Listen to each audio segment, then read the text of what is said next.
بھیڑ اور بکری، غیر مقلد بھی عجیب مخلوق ہے، اندازہ کرو عجیب مخلوق ہے، بھیڑ اور بکری۔ اہل سنت والجماعت کا ہمارا موقف کیا ہے کہ ایک بکری ایک بندے کی طرف سے، ایک بھیڑ ایک بندے کی طرف سے، وہ کہتے ہیں نہیں، ایک بکری اور ایک بھیڑ پورے خاندان کی طرف سے، پورے خاندان کی طرف سے۔ ہماری دلیل ابھی میں نے پیش کی، ہماری دلیل کیا ہے؟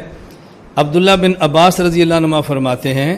رسول اکرم صلی اللہ علیہ وسلم کی خدمت میں ایک شخص آیا، اس نے عرض کیا ان علیہ بدنۃ، اللہ کے پیغمبر میرے ذمے بڑا جانور ہے قربانی کا، وانا موسر بہا، میرے پاس اس کو خریدنے کی طاقت بھی ہے، ولا اجدھا فاشتریھا، لیکن مجھے وہ مل نہیں رہا کہ میں اس کو خرید کے ذبح کروں۔ فامرہ النبی صلی اللہ علیہ وسلم ان یبتاع سبع شیاۃ فیذبحہن، حضور پاک نے حکم دیا اس کے بدلے میں 7 بکریاں لو اور 7 بکریاں لے کر آپ ذبح کر دو۔ سوال یہ ہے اگر ایک بکری سب کی طرف سے کافی ہے تو بدنہ کے مقابلے میں 7 بکریاں لے کر ذبح کرنے کی ضرورت کیا ہے؟ یہ جو آپ نے فرمایا کہ بدلے میں 7 بکریاں لو اور 7 ذبح کرو، بڑی آسان سی بات تھی، بدنہ بڑا جانور نہیں مل رہا، بکری ذبح کر دو اور سب کی طرف سے کافی ہے، اس میں کیا فرق پڑتا ہے؟ لیکن آپ سب کی طرف سے بکری ایک کافی نہیں فرما رہے ہیں، نہیں ملتا بڑا جانور تو 7 بکریاں لے کر ذبح کرو، بدلے میں 7 بکریاں لینا۔ اس بات کی دلیل ہے کہ ایک بکری ایک بندے کی طرف سے ہوتی ہے، ایک بکری پورے خاندان کی طرف سے نہیں ہوتی۔ عبداللہ بن عمر رضی اللہ عنہما فرماتے ہیں الشاۃ عن واحد، باب اعلاء السنن میں الشاۃ عن واحد، ایک بکری ایک بندے کی طرف سے ہوتی ہے، ایک بکری خاندان کی طرف سے نہیں ہوتی۔ غیر مقلدین کی دلیل وہ کہتے ہیں حضرت عطا بن یسار کہتے ہیں میں نے حضرت ابو ایوب انصاری رضی اللہ تعالیٰ عنہ سے مسئلہ پوچھا کیف کانت الضحایا علی عہد رسول اللہ صلی اللہ علیہ وسلم، حضور پاک کے دور میں لوگ قربانی کیسے دیتے تھے؟ حضرت فرمانے لگے کان رجل یضحی بالشاۃ، ایک آدمی بکری لیتا اور ذبح کرتا عنہ اپنی جانب سے، وان اہل بیت ہی، اور گھر والوں کی طرف سے، فیاکلون، پھر سارے اس کا گوشت کھاتے تھے۔ اس سے معلوم ہوتا ہے ایک بکری پورے خاندان کی طرف سے کافی ہے۔ ہم نے کہا جو آپ سمجھیں، یہ جو ایک شخص ایک بکری لیتا اور پورے خاندان کی طرف سے ذبح کرتا، اس کا معنی یہ نہیں ہے کہ خاندان کے 10 بندے ہوتے، 10 بندوں پر قربانی واجب ہوتی اور ایک بندہ ان 10 کی طرف سے ذبح کرتا ہے، اس کا معنی یہ نہیں ہے۔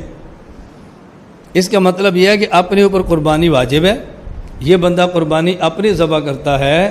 اور خاندان والوں کی طرف سے، معنی یہ نہیں ہے کہ جو صاحب نصاب ہے اس کی طرف سے کرتا ہے، نا،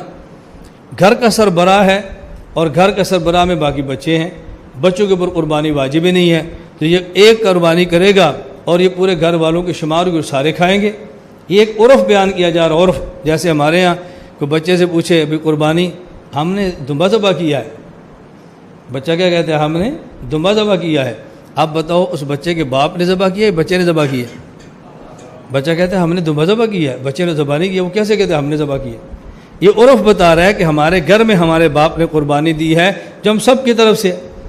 گھر میں کبھی یہ نہیں کہتے، بیٹی کہتی میں نے الگ کیا ہے، بچہ کہتا میں الگ کیا ہے، باپ کہتے میں الگ کیا ہے۔ تو ابو ایوب انصاری رضی اللہ تعالیٰ عنہ اپنے دور کا عرف بتا رہے ہیں۔ عام طور پہ ہوتا یہ کہ خاندان کا سربراہ جس پر قربانی واجب ہوتی وہ قربانی دیتا اور سب کی طرف سے ہوتا، سب اس کو کھا لیتے۔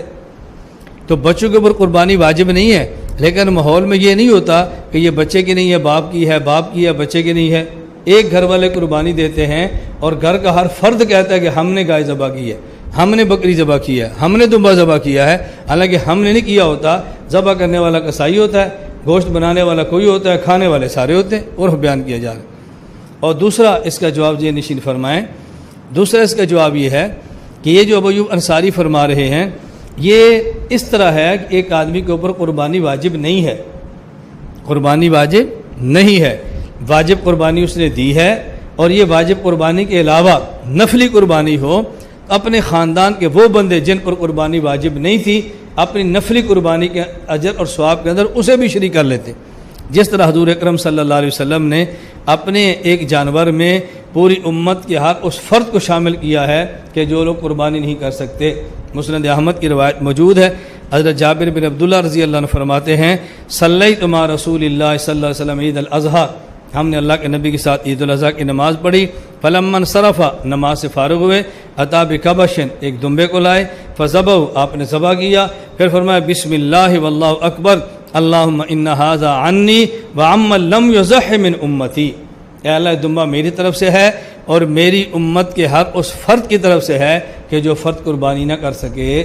اب اس کا معنی یہ نہیں ہے کہ اللہ کے نبی صلی اللہ علیہ وسلم نے یہ جو قربانی دی ہے اب امت کا کوئی فرد قربانی کرے ہی نہ، یا نبی کی قربانی سب کی طرف سے ہے۔ اس کا مطلب صرف اتنا ہے کہ جو غریب تھا قربانی نہیں دے سکا، اللہ کے نبی نے اس کو اپنی قربانی کے ثواب کے اندر شریک فرما لیے۔ اور ہم کہتے ہیں اگر یہ بات، جیسے یہ لوگ کہتے ہیں اگر مان لی جائے کہ ایک بکری پورے گھر والوں، تیسرا جواب، ایک بکری پورے گھر والوں کی طرف سے کافی ہے، تو ہمارا سوال یہ ہے ایک گائے پورے گھر والوں کی طرف سے کافی کیوں نہیں ہوتی؟ ایک اونٹ پورے گھر والوں کی طرف سے کافی کیوں نہیں ہوتا؟ اگر ایک بکری گھر والوں کی طرف سے کافی ہے تو ایک گائے پورے محلے والوں کی طرف سے کافی ہونی چاہیے، اور ایک اونٹ پورے گاؤں والوں کی طرف سے کافی ہو جائے۔ آخر اونٹ کا کیا قصور ہے، گائے کا کیا قصور ہے کہ وہ سب کی طرف سے نہیں ہوتی؟ میری گزارش سمجھ رہے؟ اگر ایک بکری گھر والوں کی طرف سے ہے تو پھر گائے محلے والوں کی طرف سے ہو اور اونٹ پورے گاؤں کی طرف سے ہو جائے، پھر ہر کسی قربانی کی ضرورت کیا ہے؟